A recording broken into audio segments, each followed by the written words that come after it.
السلام علیکم۔ Daily golf Urdu میں خوش آمدید۔ متحدہ عرب امارات نے مسلسل دوسرے ماہ پیٹرول کی قیمتوں میں اضافہ کر دیا۔ متحدہ عرب امارات نے منگل کو مارچ 2023 کے مہینے کے لیے ریٹیل پیٹرول کی قیمتوں میں 1.3% فی لیٹر سے زیادہ اضافہ کیا۔ فیول پرائس کمیٹی نے تینوں ویریئنٹس سپر 98، اسپیشل 95 اور ای پلس کی قیمتوں میں 4 بار 3.9 درہم، 2.97% اور 2.90 درہم لیٹر تک اضافہ کیا۔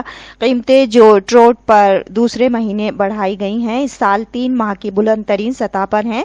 تاہم مارچ کے لیے ڈیزل کی قیمتوں میں منگل کو 24 فی لیٹر 3.14 درہم فی لیٹر تک کمی کی گئی۔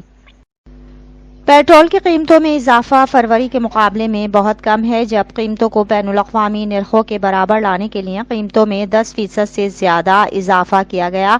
گزشتہ سال جولائی میں تیل کی قیمتیں عروج پر تھیں، جب روس یوکرین کے فوجی تنازع کی وجہ سے متحدہ عرب امارات میں پہلی بار تینوں اقسام کی قیمتیں 4 درہم فی لیٹر سے تجاوز کر گئیں۔ گزشتہ سال کی چوتھی سہ-ماہی میں قیمتوں میں تیزی سے کمی آئی تھی، جب عالمی معیشت کساد بازاری میں پھسلنے کے خدشے کے پیش نظر تھی۔ منگل کے روز برنٹ کروڈ فیوچر $83.60 فی بیرل پر ٹریڈ کر رہے تھے، جب U S West Texas intermediate کے خام فیوچر منگل کی سہ پہر $76.34 فی بیرل پر فروخت ہو رہے تھے، جو کہ 1% سے بھی کم ہے۔ اب تک کے لیے اتنا ہی۔ اگلے بلیٹن تک کے لیے خدا حافظ۔